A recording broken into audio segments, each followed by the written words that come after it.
Hello everybody, it's me, LanzAngeloRhyz. Today we're going to be cleaning up my bedroom. This is one of my favorite room in the house. Here and oh my goodness, it's not tidied up yet. The reason why it's my favorite room because I usually get a lot of privacy there and I can talk with my friends if I want. So here are the cleaning materials I'm needing for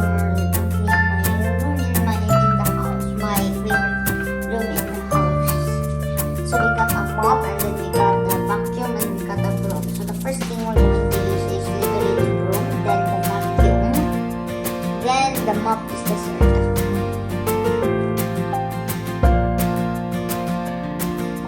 So this is the first thing that we need to do. Oh gosh, there's a lot of dust here. So this is the first thing we're gonna use. That if we're needing, first I will like collect some of the dust and put them all in one spot. Then I can use the vacuum to suck them all up. Oh gosh, it's a lot.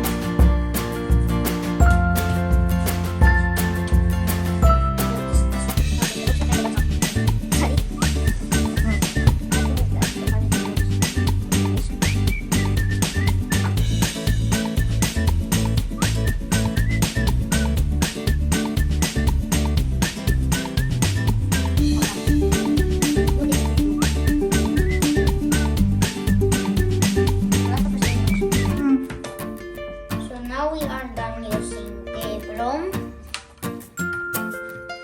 So if we're done using the broom, now the next thing we're gonna use is the vacuum.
To do is we're gonna use the mop.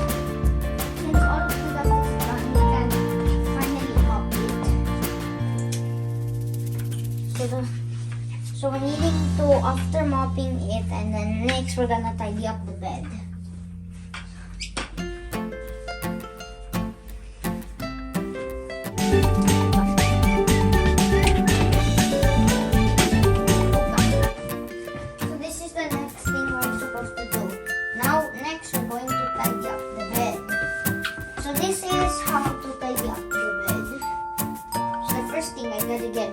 I have to move all the sides of toys.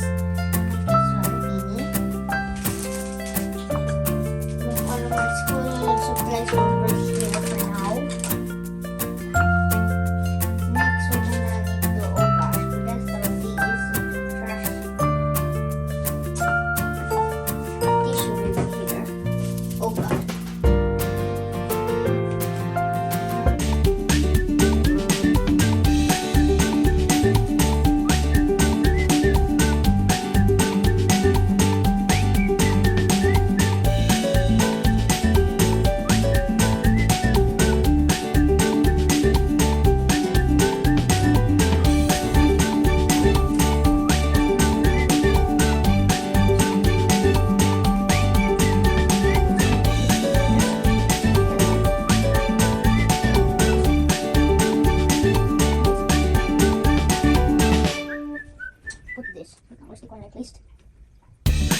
So now we have cleaned my room.